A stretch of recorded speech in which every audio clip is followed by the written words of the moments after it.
beautiful beings. Today, we explore the specific techniques that one can use with one's inner child effectively. As we know, connecting with your inner child can be deeply healing and a transformative practice. So, I thought let me do several specific techniques to help us effectively build those connection and that connection with our inner child. So the first one I want to get into is inner child meditation and what are the things that go within inner child meditation, the sub points, sorry, sub techniques. The first one is guided meditation. There's a lot of meditation that is out there. And I mean, I saw the other day you can actually use ChatGPT where I typed in my own thing and I said, give me a meditation, and give me a meditation and record that for yourself, put some music on it, and then you'll be fine. So there's a lot of techniques, and what I love about that, it's your own voice. So you're hearing it from your own voice. But that was uh, an idea on how to do actually your own personal inner child meditation, guided meditation.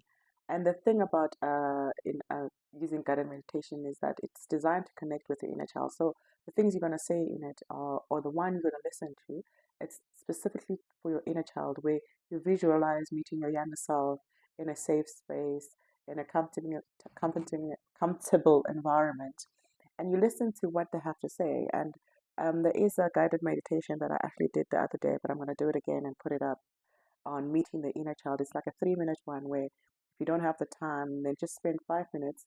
And it talks about going through the inner child, using your heart. Because I always say the most sacred space we have is our heart and opening up our heart for our inner child.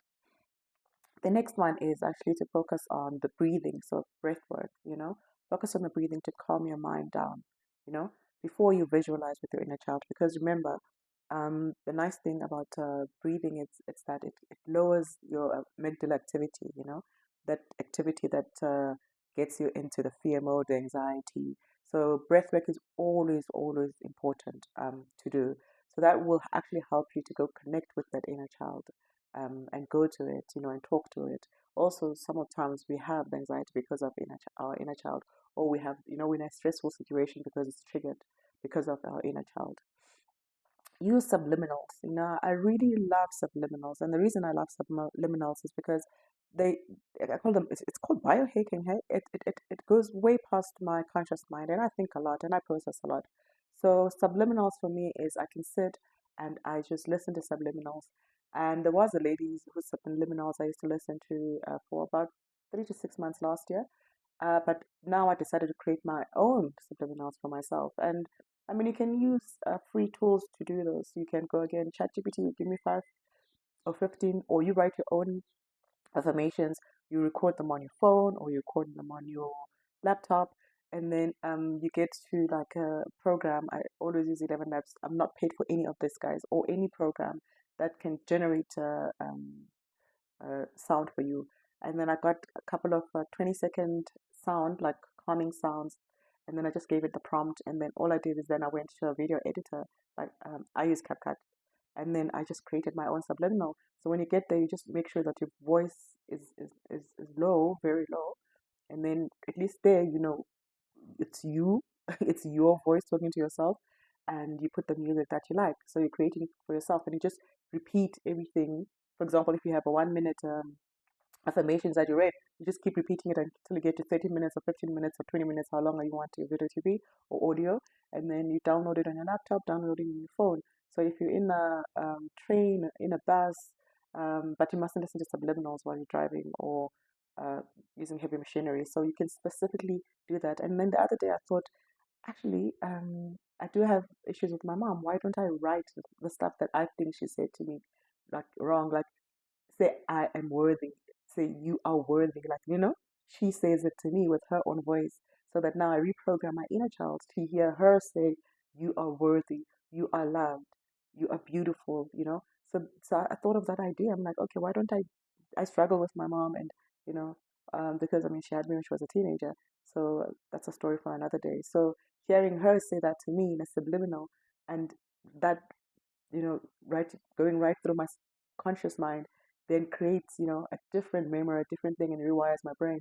And in my subconscious mind, all will be well. So I thought, oh, that is a very good idea actually to do that. You know, the next thing we can technique we can use is journaling. I really, really love journaling. And one of the reasons I love journaling, like I can never get over journaling, is that you can track and monitor where you're from. And with me, with journaling, I love using journaling prompts so that, excuse me, I gather my thoughts sometimes. Sometimes I do free form writing, sometimes I gather my thoughts because the thing with free form writing, sometimes you write things and then you don't, you purge, but you don't get to almost like a point. Sometimes it's good to purge, but also you have to have those prompts. I love prompts to say, okay, now I've purged. What is the question? Okay, how did you feel like that? Why would you feel like, what triggered you in that situation? Because we have a tendency of not asking ourselves things when things happen to us. So we'll just write them down and move on with our lives and say, okay, now I've purged. But you never really gotten into the real reason why what has happened has happened. So the first one is dialogue writing. So what you do here, you write a conversation between your adult self and your inner child. You can ask questions like, "How are you feeling?" and let your inner child speak to you. What do you need? All your needs, your feelings. What would you like me to do? Mine. There are times where I feel like, okay, jelly babies or soft jelly sweets, and I know, oh, this is my inner child talking. This is what it wants. Because when I used to grow up as a kid, I used to love sweets, and then I stopped. I think that's when like my inner child just, you know, is disintegrated and went on its own. But now, what I love is now that I'm reintegrating it back into my life, the first thing I found was I absolutely loved jelly sweets. Like everybody was like, "You eat sweets?" So that's when I knew, oh, she's back with the jelly sweets, So now calories, yeah, have to count those calories now. As I said, free writing. You can do free writing. Let your inner child express itself freely through journaling without judgment. So even there, you can have prompts. You can have prompts like, for example, the dialogue writing. What do you need? And then let it free write. And sometimes let it be creative in whatever form it wants to be creative. If it wants to write a little poem or anything to express itself, let it express itself. And then memory exploration, where we write about specific childhood memories, both happy and challenging, and reflect on those emotions, and what they evoke in us. And I mean, there's a lot of techniques that are out there. There's neuro linguistic programming and CBT, where you can rewire those bad memories or those. There's no such thing as a bad or good experience. I always say it's just experiences we learn, heal, and grow from. So those experiences we need to heal from and grow from. Those experiences that we found them challenging. How do we reframe them and see, okay, what was the lesson there? What can I learn from that, and what then can I take with me going forward? So for me, the most important one is engage in play. Really, like, I love swings. I've always loved them as a kid. So I go to our park, take a walk, and then I just play on the swings. And I'll tell you one day how I was in this restaurant that had a swing. I started swinging, and the whole thing fell on me. That was hilarious.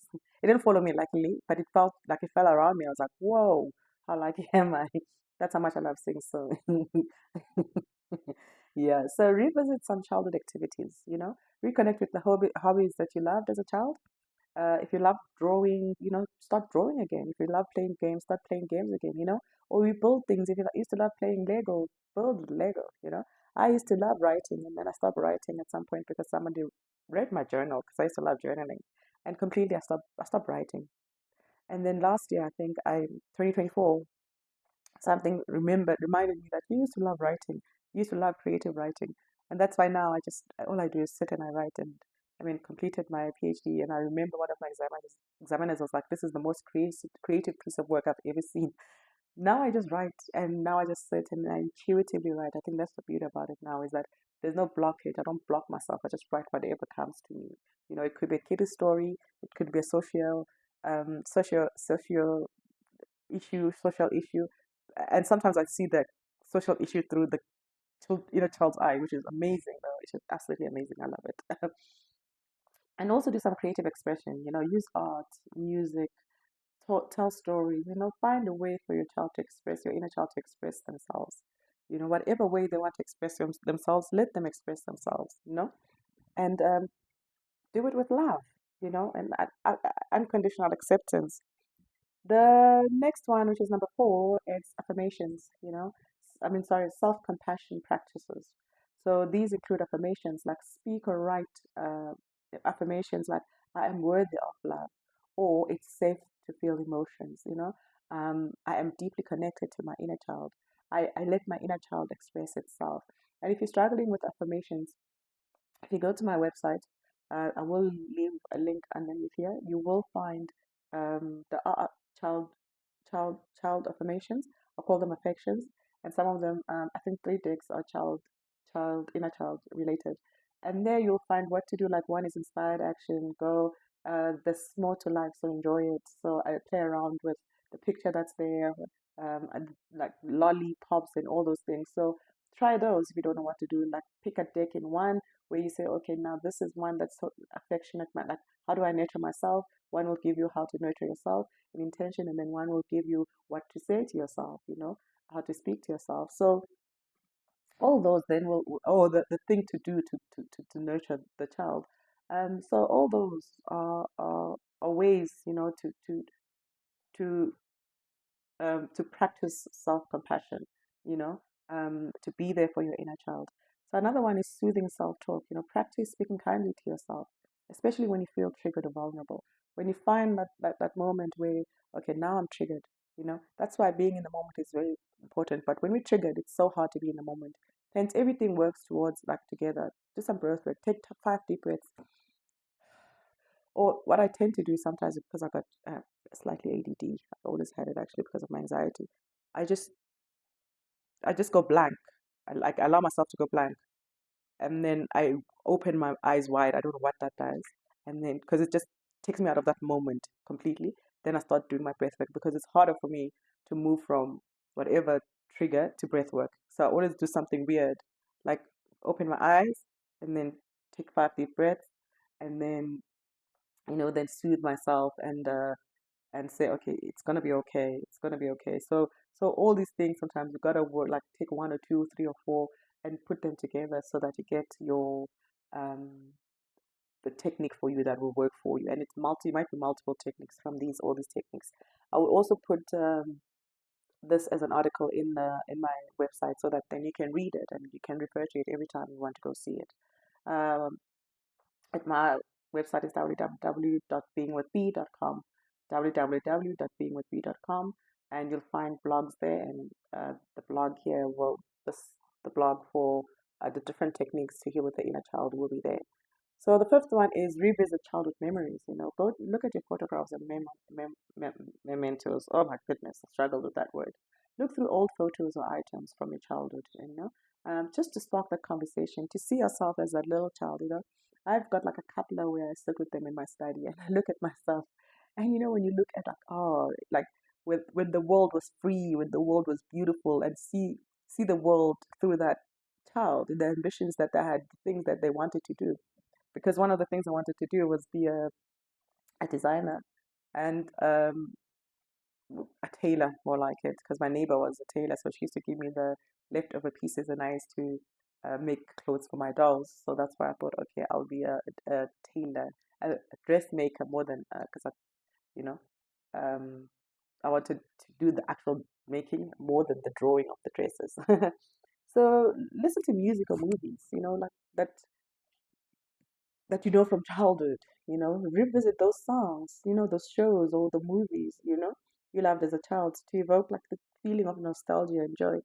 Mine was it's Mickey Mouse and actually it's Popeye and spinach, which also is a bit weird one because it's like the story like damsel in distress. But now when I look at it as an adult, I see the adult version of me that as a kid it was just this guy who's strong, he's gonna come save the day, I didn't see it from a girl is weak, but just this guy, oh, he always wins. So what I got from the story, Popeye is going to always win. As much as like he's the underdog, he's always going to win, and that the underdog always wins, and I think that's what it instilled in me, So leave my what I see it as today, but when I go back to Popeye, oh, my favorite. I loved it. I love Popeye. Great, and I forgot that one where Captain Planet. Yes, I love Captain Planet and the superpowers they had. Loved it. So create a safe. The sixth one is create a safe space. So this is visualization, and I always say that this is where you go into the heart. Imagine a safe and comforting place where your inner child can feel loved and secure. That's why when I say when you do the meditation and the breath work, you go and you build a safe environment for your child. And that's why for me it's always around my chest because that's where my heart area is, and around my chest, in the middle of it, so that it can also express itself.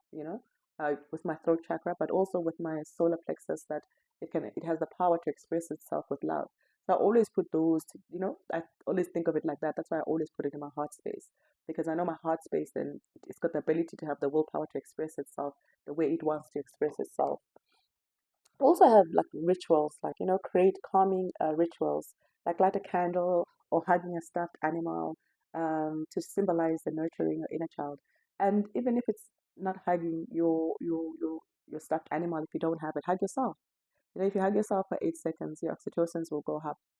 And that's all you need is when you hug, imagine you're hugging your child, inner child, and you hug yourself and you give that just deep, deep love to yourself, and you'll feel it. And also, I always say relax, like take the deep breath, relax, because you want to do this hug relaxed, and then just hug yourself and hold yourself and truly say to yourself, I love you, I love you. So have those rituals, even if at night when you're celebrating your milestones for the day and you just hug yourself and you're like, inner child, I love you, we did it today. Then there are therapeutic techniques, like inner child therapy, where you work with a therapist trained to with inner child work, to navigate those deep emotions, the trauma, especially if you have trauma, from inner child, and sort of from stemming from your childhood. So then you really need a therapist. I was just been certified as a life coach, and I know I love dealing with the inner child, but also as a person with a psychology degree, I understand the complexity that it sits within, helping someone who's got trauma. So I only have an undergrad, and for me to be a therapist, I have to have like an honors and a master's. So I thought to myself, I already have a PhD in something else. I'm not gonna go again be a counselor, but who knows, maybe in 2 years I'll be a counselor. But the point I'm making is that there's a that's why you have to see a therapist for those past experiences that are not just limiting your belief, that where you can rewire your brain, but those really PTSD, anxiety invoking, um, depression, those experiences now that really, really, where you need somebody who's um, what's the word, a professional, or somebody who's skilled and an expert in how to deal with those issues. And then you can do therapy like EMDR or somatic therapy, where now you address trauma through body-based or eye movement therapy, which can help release unresolved emotions. And that's why I said it was important. Then, when you have these therapy techniques or therapeutic techniques, you go to professionals or people who will really know how to deal with them.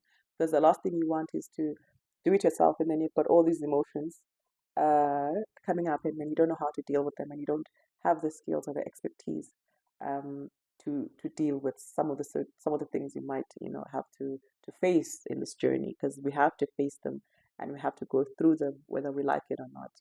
Otherwise they will continue going to continue living in this cycle where things just seem to be going round and round and round and you don't know what is happening. The other one is number 8 is practice self-parenting. This is meet your unmet needs. Reflect on unmet needs from childhood and find ways to meet them now. We're like seeking comfort or validation or play. So now you're an adult. Now you are responsible for yourself. And the thing about like about working with the inner child is when you realize that you're responsible for yourself. There's a point, especially when you become aware, that you realize that, oh, wait, my mother now is not responsible for whatever. This one is not responsible. The government is not responsible. I'm responsible for myself. And I guess that's why when I wanted a subliminal is to say, okay, now all the things that are sitting deep, deep, deep in my head, let them be rewired by my mother's voice. Because I thought, hey, it will bypass most things, and it will get there. So that's why I really love subliminals. I won't lie. I live by I like honestly love subliminals. That's why I suggest that you make your own if you have to, so that then it's a trusted and credible source. Set healthy boundaries. Protect yourself from situations or people that recreate childhood patterns of hurt. And I think when I said once you become aware, of certain things, where now you're not blaming everybody, once you become aware, it's easier for you to set those healthy boundaries. It's easier for you now to say, okay, you know what? This person keeps triggering a certain part of me. And yes, I'm working on it and I'm healing on it, but I know I will never be 100% healed.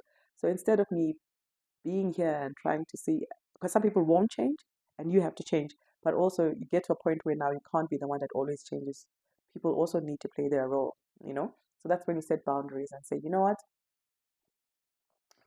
We friends, we good, but thank you very much. This is where our relationship, um, stops, because sometimes we shift timelines and the timeline we're in is different from, which is actually a vibrational frequency is different from another person's, and our vibrational frequencies are not meeting. We're not in sync. So it's best then to cut because now your emotional state is different. Your self-awareness is different to that person. Not saying it's higher or lower, but you've shifted completely, and you've done the work, and you've done all these things that now you don't resonate. And sometimes we must also accept that the things we do not resonate with at some point. At some point, even if it's people, things, there's a point where we won't resonate with certain things. So yeah, so that's why it's very important then that when once you realize that and once you've done the shift, is that you set healthy boundaries. And healthy boundaries also don't mean like I don't want you in my life, and then no. Healthy boundary is you put your foot down and you say thank you. And I always say healthy boundary is like, in South Africa, we've got trade doors, like, the gate where you close before you open the gate. So instead of putting a wall up, I always say put the trailer door, because the nice thing about the trailer door is that you can see the person. You've set a boundary, but you can see the person. You can communicate if you want to, but I've put up this door so that you don't come, close to me to a point where now you could hurt me or you could trigger me. But there is a flow of energy and there is a flow of things. That's why I always say that healthy boundaries is not putting up walls. It's just like closing your trail door for that person not to enter your space. But you can communicate with them and be clear on what and see them whether they've changed or not. So those are some of the ways where you can set your boundaries. I always love write a letter to your inner child, you know, because you express the love and joy it needs, and you offer it the love and understanding and the reassurance that it needs, especially after you've journaled and then it said what um it said to you. And the inner child, it is you, but it's the purest version of who you are. And sometimes we're told, no, it doesn't. It's not. There's not. No, it is the purest version. So it will tell you the truth. Your ego will come in and say, no, blah blah blah blah. But that version, where it's the purest truth and it's authentic, that is your inner child telling you what they're looking for. And from your inner child, imagine what your inner child might write to you if they could. Oh, that's a deep one. I love that. If they were to, I'd like mine would be like so proud, like so proud, and it'd be like, thank you for those jelly babies. I truly appreciate them, and thank you for allowing us to play. Because I'm one of the most playful people you can ever find on planet Earth. Okay, not one of, maybe one of. Um, I do take myself seriously when I have to, but I feel like there's a lot of us that are serious, and I've also come to accept that some people find me too playful, and that is okay too. I am not for them. My vibration is not for them. I am for a select few or a select many, could be many, many, many, many, many who are similar. But for others, I'm okay. I don't have to be everything to everybody, which is also like when I set a healthy boundary for myself. The next one, engage in body awareness. Dance or move, express emotions through free movement, dance, free movement or dance. I love dancing. And sometimes I randomly dance, like in the house, I randomly dance. And the weirdest thing also is like I do these exercises. I just do squats randomly. I don't really go that much to the gym, but I just do squats randomly. And I pull and push my body just to release. And sometimes you can hear the body cracking just to release that energy. Another thing is body scans. Tune into physical sensations to notice where childhood emotions might be stored. And funny enough, mine I think are also stored in my knees because I went for surgery like 2 years ago, a year ago, 2 years ago. And when I'm not okay, my feet and legs will always tell me that we're not okay. And it's got a lot to do with being grounded because I'm always up in my head, in that higher realm. But they say, okay, because now that your childhood was a bit iffy, let's ground you. So now I'm like, okay, ground, ground, put it, strengthen your legs, make sure you're okay, and you're standing up straight and standing up, for yourself and things that you have. things that you have to do. I don't know why I said that. The number 11 now, the last one is seek joy and wonder. Mindfulness, experience the world with curiosity, much like a child would. Be curious about a lot of things. Be curious about who you are. I think that's the most important thing. What you truly love, not what society has told you. You know, there's a book I'm currently writing, and I go a lot into social identity. Actually, the influence of social environment, so social identity, social influence, and social learning, which are actually social theories in which are social theories that I use in my doctorate. That I love those theories because it's the identity you've been given, or you've seen yourself, found yourself in because you needed to belong, the influences you've had, your parents or whoever is around you, and then also what you learn from all these people. They affect actually your childhood, which also affects your fears and the fears that we have and how to overcome those fears. So we're going back to mindfulness. It's like you must be curious in how you experience the world. You must look at it like those those childlike eyes that you had before you had the social environment influences that hindered you from your personal growth, from who you need to be. So have that wonder. If you're wondering how a tap, because these days you go to a restaurant, a fancy restaurant or any restaurant, and you don't know how the tap works. Look around and like touch little things and like, oh, it works like this, and laugh if you have to. Laugh if you have to. Laugh if you're trying to figure out, okay, is the lift going up and down? Have that curiosity, and whether where you poke at things, and where you look at a structure and you go, is it going up? Because we are so trained to just look forward, don't look back, don't do whatever, look forward and just mind your own business, but almost like don't have curiosity. Everything else is not about you. But with that childlike wonder, it's like, oh wow, I'm looking up at the sky, I'm looking up at the clouds, those are beautiful, I wonder what that cloud looks like. And you'll start seeing your brain, because your brain wants something to do, forming these images with souls, and you might get a message or two there from the higher realms, from the sky. And how the last one is gratitude practice. Reflect on the simple joys or small wonders to tap into your childlike like wonder. Like just as I said, you look up in the sky and you see yourself, and you'll see like a heart, and oh, the universe is giving me a heart today. Yay, I love it. Or you'll see a dragon, like, oh, hello, dragon, how are you? Some people will be like, they don't exist, but they existed at that moment. They exist. The dragon came to you to say, hi, I love you, and have a great day. And even if you think of that, it is okay. All your body will do, your brain will give you some greater oxytocin, and you're going to move on. That's all. You're going to move on. Life is going to be fantastic because we are told so much not to be happy that we believe that not being unhappy is our natural state. But when we are in our childlike wonder, curious state, is the happiest that we are in. So those are some of the techniques that you can use to see or to heal the inner child, and to connect with the inner child effectively. I hope you all enjoyed this video and it has helped you.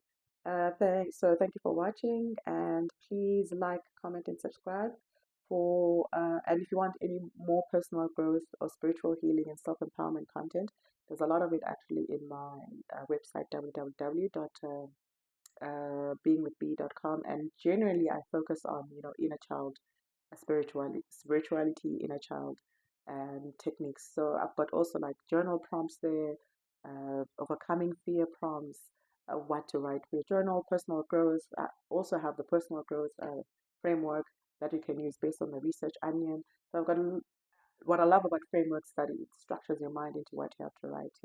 So please feel free. Some of it is free. You can download it for free. And thank you so much for the energy exchange. And always remember to be bold, be beautiful, and always be you. Thank you. Bye.